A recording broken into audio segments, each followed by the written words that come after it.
Hello everyone, स्वागत है आपका एक और नए सेशन के अंदर। तो बच्चों, चैप्टर चल रहा है हमारा मार्केटिंग और आज हम करने वाले हैं इसको खत्म, समाप्त, फिनिश, कंप्लीट। जो आपको लगे आप वो ले सकते हैं। तो चलिए बच्चों, बिना टाइम को वेस्ट करे कंटिन्यू करते हैं अपने प्यारे से चैप्टर के साथ। तो देखिए बच्चों, अभी तक ये सारे टॉपिक्स जो है वो हमारे कंप्लीट हो चुके हैं और सिर्फ दो छोटे छोटे टॉपिक्स हमारे बचे हुए हैं। पहला कौन सा टॉपिक बचा है हमारा?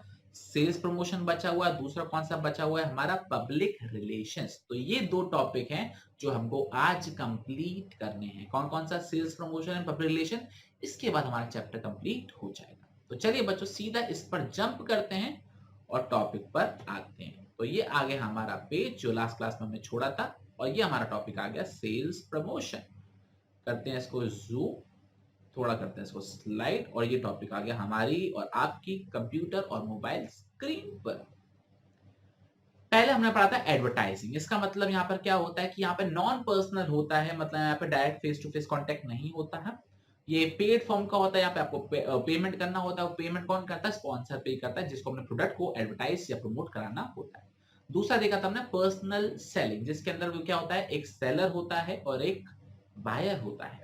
उसके बीच में direct face to face contact होता है, पर्सनल रिलेशनशिप बॉन्ड होती है। ये फ्लेक्सिबल नेचर का होता है, मतलब जैसा कस्टमर वैसे तरीके से आप एडवर्टाइजिंग करा सकते हो उनसे। एडवर्टाइजिंग मतलब पर्सनल सेलिंग, प्रमोशन, कन्विंस करने की कोशिश कर सकते हो। क्लियर हो गया? ओके। थर्ड आता है बच्चों हमारा सेल्स प्रमोशन। सेल्स प्रमोशन का मतलब क्या होता है? सेल्स प्रमोशन का सिंपल मीनिंग होता है लालच देना। ब्रैकेट में लिख दो क्या? लालच देना। मतलब ये कि कस्टमर को जब हम लालच देते हैं कि बेटा तू ये कर, तुम तो को ये देंगे, और जब उस लालच की वजह से जब कस्टमर प्रोडक्ट खरीद लेता है तो उसे हम क्या बुलाते हैं? Sales promotion. अब मान के चलो आज से आपको 10 दिन बाद अपना मोबाइल रिचार्ज करवाना था, लेकिन आज ही आ गया 50 रुपए का कैशबैक ऑफर, तो आप तुरंत उसको क्या कर लोगे? रिचार्ज कर लोगे। कर लोगे नहीं कर लोगे? बिल्कुल कर लोगे हो, क्योंकि क्या पता इन फ्यूचर कैशबैक ऑफर आए नहीं, अभी तो मेरे 50 रुपए बच रहे हैं। होता है कि नहीं होता है? बिल्कुल होता है। कभी आप गए हो रोड पर, कॉन्टेस्ट वगैरह चल रहे होते हैं, वो पुशअप्स करा रहे होते हैं, गाना गवा रहे होते हैं, टंग ट्विस्ट करवा रहे होते हैं, बैलून फुटवा रहे होते हैं। क्यों करवाते हो? प्रोडक्ट को प्रमोट करने के लिए, जिससे लोग आए उसको खरीदें। ठीक है? कभी होता है कोका कोला की बोतल लो और पाओ सिंगापुर जाने का मौका, लकी ड्रॉ कॉन्टेस्ट। क्यों लेते हैं लोग उसको? जस्ट बिकॉज उनको लगता है क्या 20 रुपए की तो कोल्ड ड्रिंक है, क्या पता टिकट लग जाए। होता है कि नहीं होता है? तो ये सारी टेक्निक्स, ये सारे लालच देके जब आपको प्रोडक्ट बेचा जाता है तो उस तरीके को हम क्या बुलाते हैं? सेल्स प्रमोशन बुलाते हैं। समझ में आया? ओके, रीड करते हैं। Sales promotion refers to short term incentive. Incentive का मतलब होता है जो भी चीज आपको मोटिवेट करने के लिए दी जाती है। तो short term incentives which are designed to encourage the buyer to make immediate purchase। बस अभी ही खरीद लो, मौका अभी है बेटा, भुना लो। immediate purchase of product और सर्विस। समझ में आया? मगज में आया? वही चीज यहाँ पे लिखी हुई है। ये बाकी सारे मेथड्स के साथ ये भी लगाया जाता है। एडवर्टाइजमेंट के साथ आपको बोला नहीं जाता 20% ऑफ, 50% ऑफ, बाय यूएस जाने का मौका। तो क्या है? एडवर्टाइजमेंट के अंदर ये सेल्स प्रमोशन कर रहे हैं। पर्सनल सेलिंग के अंदर भी सेल्स प्रमोशन हो रहा होता है। ये इन सबके संग जुड़कर किया जाता है। समझ में आ रहा है पॉइंट? वो लिखा हुआ है। Sales promotion is usually undertaken to supplement. Supplement का मतलब होता है support other promotional efforts such as advertising and personal selling. Clear हो गया? ओके। वही बात इन्होंने एक बार फिर से रिपीट कर दी है। सेल्स प्रमोशन के अंदर से वही एक्टिविटीज आती हैं जो कस्टमर को शॉर्ट टर्म इंसेंटिव देती हैं, शॉर्ट टर्म के फायदा देती हैं, जिससे आप अपनी सेल्स को क्या कर सको? बूस्ट कर सको, बढ़ावा कर सको। कुछ अलग अलग तरीके की सेल्स प्रमोशन एक्टिविटीज है। वो क्या क्या है? रिबेट देना, प्रोडक्ट सस्ता देना, डिस्काउंट देना, रिफंड मतलब कैशबैक बोल सकते हो। Product combination. प्रोडक्ट कॉम्बिनेशन का मतलब यहाँ पर बच्चों क्या होता है? आपने कभी सुना है एक बंच आता है, एक टोकरी आती है फ्रूट्स की, या फिर ये कह लो उसकी चॉकलेट्स की, या फिर वो आता है एक टोकरी से आती है जिसके अंदर आपकी फैंटा भी होती है, चॉकलेट भी होते हैं, बिस्कुट भी होते हैं, वेफर्स भी होते हैं। ये क्या है? Product combination. ये आप पूरा इकट्ठा लोगे तो आपको सस्ता पड़ेगा, इंडिविजुअली लोगे तो महंगा पड़ेगा। तो ये होता है प्रोडक्ट कॉम्बिनेशन। ठीक है ना। बैग के संग, लैपटॉप के संग आपको अदर चीजें मिलती है, पेन ड्राइव मिल गया, आपको हेडफोन्स मिल गया, तो ये क्या product combination. Quantity gift 10% extra, 20% extra, 200 gram extra, मतलब प्रोडक्ट की क्वांटिटी एक्स्ट्रा बढ़ा के आपको दे देते हैं, ठीक है। Instant draws and assign gift, assured gift, 20 rupees का कैशबैक आपको मिलेगा ही मिलेगा। आपने कभी बॉर्बन के बिस्कुट खाए, उसके ऊपर लिखा होता है पेटीएम 20 रुपीज कैशबैक कूपन, तो ये क्या है, instant draw and assign gift, क्या आप ये प्रोडक्ट खरीदोगे आपको हम गिफ्ट देंगे देंगे। लकी ड्रॉ, पर्ची निकालो, नाम पकड़ो, अरे बड़ा हाँ आ जाओ। मेरा एक बार लकी ड्रॉ में नाम आया था, तब मैं कौन सी क्लास में था, 5th या 6th क्लास में था, नहीं 6th क्लास में था, तब मेरा एक बार लकी ड्रॉ में नाम आया था। कैसे आता, मैं आपको स्टोरी बताता हूँ। पहले एक कंपनी आती थी एयरसेल, एयरटेल नहीं एयरसेल, तो उसका है ना कॉन्टेस्ट हुआ था और लकी ड्रॉ कूपन निकला था, और मैंने ना अपना नाम सक्षम कत्याल ना लेके अपने पापा का नाम लिखा था अनिल कत्याल। तो हुआ क्या, रात को 10 बजे लकी ड्रॉ का वो आया, रिजल्ट आया। तो पहले एक नाम लिया, वो थे नहीं। दूसरा एक नाम लिया, वो भी नहीं थे। तीसरा नाम लिया अनिल कत्याल, तो मैं बैठा रहा। फिर मेरे को भाई ने बताया, भाई तेरा नाम अनिल कत्याल है, जा फटाफट स्टेज पे। तो मैं गया, तो वो मेरे कुछ देख रहे हैं, छोटे से बच्चे का नाम अनिल लग नहीं रहा है। तो उन्होंने मेरे भाई को बुलाया, इसका नाम अनिल ही है ना, मैंने कहा हाँ मेरा नाम अनिल ही है। तो मैंने अपने पापा के नाम से लकी ड्रॉ कूपन डाला, तो मेरा आ गया था। तो लकी ड्रॉ से फिर मैं भी एयरसेल कंपनी का ग्राहक बन गया था, ठीक है। यूजेबल बेनिफिट्स, यूजेबल बेनिफिट्स का मतलब क्या, आप ये प्रोडक्ट खरीदो, उसके तरह आपको एक वाउचर देंगे हम, जिससे आप आगे फ्यूचर में यूज कर सकते हो। Full finance at the rate 0%, मतलब आसान किस्तों में लेके चले जाओ, ठीक है ना। 399 लाओ, कोई भी मोबाइल लेके जाओ, ऐसी एडवर्टाइजमेंट चलती है आजकल। फ्री सैंपल देना, जिससे आप उस सैंपल को देखो और प्रोडक्ट को खरीदने की कोशिश करो। और कॉन्टेस्ट वगैरह कराना, रोड पे वो जिम डिप्स वगैरह करवाते हैं, तो ये सारी चीजें होती हैं इसके अंदर, सेल्स प्रमोशन के अंदर। सिंपल वर्ड्स में अगर मैं बात करूं, सेल्स प्रमोशन का मतलब होता है कि बस आपको शॉर्ट टर्म इंसेंटिव या शॉर्ट टर्म लालच दिया जा रहा है, जिससे आप इमीडिएटली उस प्रोडक्ट को खरीद लो, दैट्स इट। और ये बहुत सारे एग्जांपल्स हमने पढ़ लिए। पहले 4 साल पहले अगर मैं बात करूं, तो ये हर एक पॉइंट को डिटेल में समझाना पड़ता था, क्योंकि हर एक पॉइंट से केस स्टडी आती थी। लेकिन अब सिर्फ आपको सिर्फ ये हेडिंग समझानी कि हाँ इस तरीके की सेल्स प्रमोशन टेक्निक्स होती हैं। पहले डिटेल में था, अब सिर्फ हेडिंग्स है, जिससे आपको पता होना चाहिए कि सेल्स प्रमोशन है या पर्सनल सेलिंग है या एडवर्टाइजमेंट है। क्लियर हो रहा है, ओके। अब बच्चों चलते हैं चैप्टर के लास्ट टॉपिक पर, जो कि है हमारा पब्लिक रिलेशंस। टॉपिक है हमारा लास्ट, पब्लिक रिलेशन। एडवर्टाइजमेंट हो गया हमारा, पर्सनल सेलिंग हो गया, सेल्स प्रमोशन बहुत इतू सा था। लास्ट टॉपिक हमारा पब्लिक रिलेशंस। अब देखो देखो, ये पब्लिक गाना है पुराने जमाने का, ये पब्लिक है ये सब जानती है, ये पब्लिक है, गाना है, सुनना। क्या है मतलब ये, अगर सोसाइटी की नजर में आपकी जो कंपनी है, आपका जो बिजनेस है वो अच्छा है, तो आपके बिजनेस को सक्सेस से कोई नहीं रोक सकता। लेकिन अगर पब्लिक की नजर में आपकी कंपनी की इमेज खराब है, तो आपको बर्बाद होने से कोई नहीं रोक सकता। ये ध्यान रखना, क्योंकि अल्टीमेटली प्रोडक्ट किसको बेचोगे, पब्लिक को बेचोगे। तो पब्लिक फेवर में होगी तो वो खरीदेगी, पब्लिक अगर अगेंस्ट में होगी तो वो कहीं और चली जाएगी। तो देखता रहिए, समझ में आ रहा है। तो यही चीज इसके अंदर बात हो रही है कि you have to maintain your relations with public and that too positive relations, ठीक है।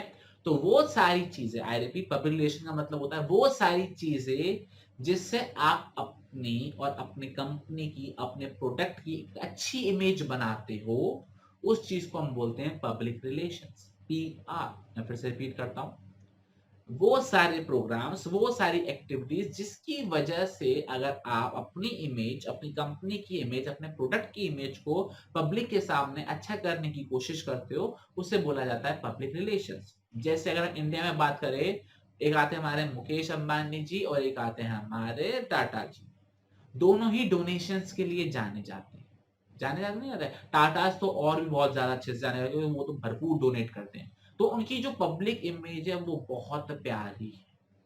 तो उनकी कंपनी पे कोई भी अगर कल को आंच भी आती है, तो लोग उनके सपोर्ट में खड़े रहेंगे, क्योंकि ये रतन टाटा जी की कंपनी है, टाटास की कंपनी है, क्योंकि उनकी इमेज बहुत अच्छी है। लेकिन यही मुकेश अंबानी में चले गए, तो आधे लोग तो कहेंगे अरे भैया ये तो मोदी का पैसा लगा हुआ है इसके अंदर, समझ में आ रहा है? तो लोग उन पे इल्जाम लगाएंगे, कुछ लोग फेवर में आएंगे, कुछ लोग इल्जाम लगाएंगे। क्यों? क्योंकि उनकी पब्लिक इमेज कुछ इस तरीके की है, जो फेवर में तो फेवर में बोलेंगे, जो अगेंस्ट में वो अगेंस्ट में बोलेंगे। समझ में आ रहा है? तो वही चीज यहाँ पे लिखी हुई है। Managing public opinion is an important task which can perform by marketing department. क्या दे रखा है? Business needs to communicate effectively to customer, suppliers, dealers, because वो ही आपके सेल्स और प्रॉफिट को बढ़ाने की कोशिश करते हैं। मतलब आपके कस्टमर्स, आपके सप्लायर्स, आपके डीलर्स, यही सब अगर खुश रहेंगे तो आपका सेल्स भी इंक्रीज होगा, आपका जो प्रॉफिट है वो भी इंक्रीज होगा। लेकिन इसके साथ साथ आपको क्या करना पड़ता है? पब्लिक के साथ भी डील करना पड़ता है, क्योंकि पब्लिक है, सब जानती है। कस्टमर तो आपके प्रोडक्ट खरीदता है, लेकिन जो आसपास के लोग होते हैं वो भी आपके प्रोडक्ट को बढ़ावा देते हैं। कैसे देते हैं? इमेज के तौर पे। मान के चलो आपका वो प्रोडक्ट रेगुलरली नहीं खरीदते, लेकिन वो दूसरों को बता तो सकते हैं कि अगर आपको ये चीज चाहिए तो आप इस कंपनी का प्रोडक्ट खरीदो, ये बहुत बढ़िया होता है, इसका मत खरीदना, इसका मालिक चालू है। समझ में आ रहा है? तो वही चीज यहाँ पे लिखी हुई है। द पब्लिक में be interest in the company, its product and have the impact on the business ability to achieve its objective. Public का इंटरेस्ट आपके बिजनेस में हो सकता है, आपके प्रोडक्ट में हो सकता है, आपके लोगों में हो सकता है, और वो आगे चल के आपकी जो प्रॉफिट्स हैं, आपके जो ऑब्जेक्टिव्स हैं, उनको अचीव करने में इंपैक्ट क्रिएट करता है, पॉजिटिव भी और नेगेटिव में। तो इसलिए आपको क्या करना पड़ता है? पब्लिक जो ओपिनियन है उसको मैनेज करने की कोशिश करनी पड़ती है। क्लियर हो रहा है? ओके। आगे क्या दे रखा है? देयरफॉर पब्लिक रिलेशंस का मतलब क्या? Involve variety of programs design to promote और प्रोटेक्ट कंपनीज इमेज।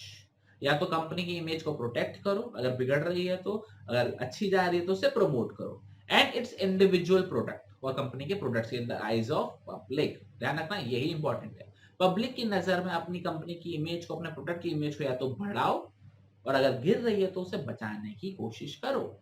इसलिए जो लोग होते हैं वो मीडिया से, गवर्नमेंट से और बाकी अदर लोगों से जिनका सोसाइटी पे इम्पैक्ट होता है, उनसे सबसे बनाकर चलते हैं।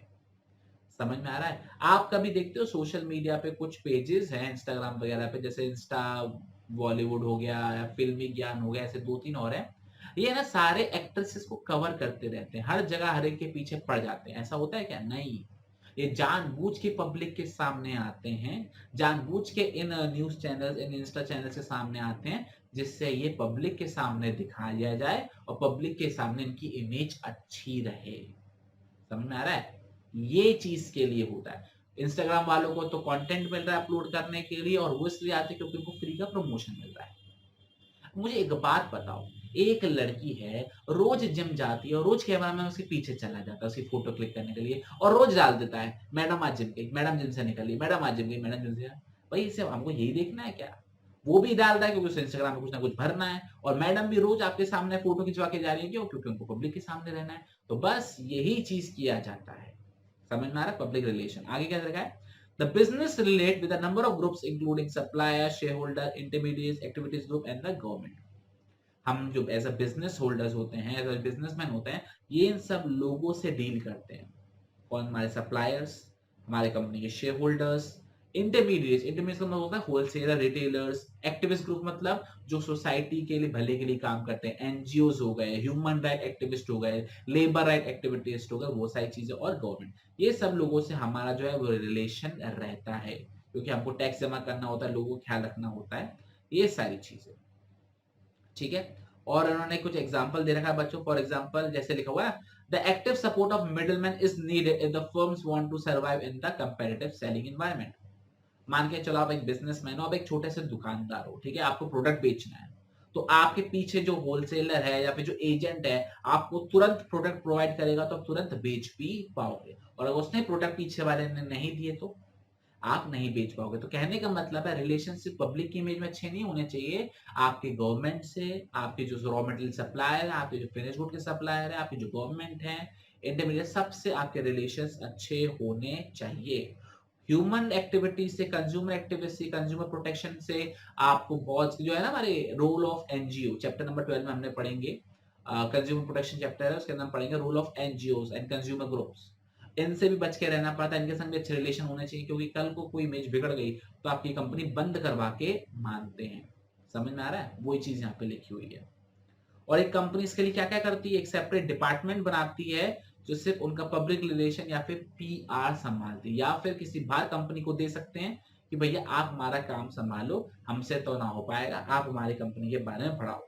तो उनका काम क्या होता है, जो भी बेकार की इंफॉर्मेशन होती है उसको गायब करना और एक अच्छी सी गुडविल बनाना, बस इतना सा उनका काम होता है।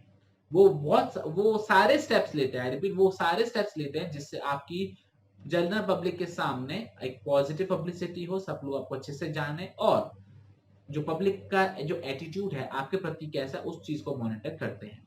ठीक है, ये सारी चीजें क्यों करी जाती है, जिससे जो पब्लिक इमेज है वो इंप्रूव हो जाए, बस इस चीज के लिए, और कुछ नहीं है इसके अंदर। इतना ही था टॉपिक और इतना ही था बच्चों हमारा चैप्टर। तो आज की क्लास के हमने देखा, हमने सेल्स प्रमोशन और दूसरा हमने देख लिया पब्लिक रिलेशन। सेल्स प्रमोशन मतलब क्या होता है, वो सारे शॉर्ट टर्म इंसेंटिव जो कस्टमर को कन्विंस करते हैं कि वो इमीडिएट परचेज कर ले।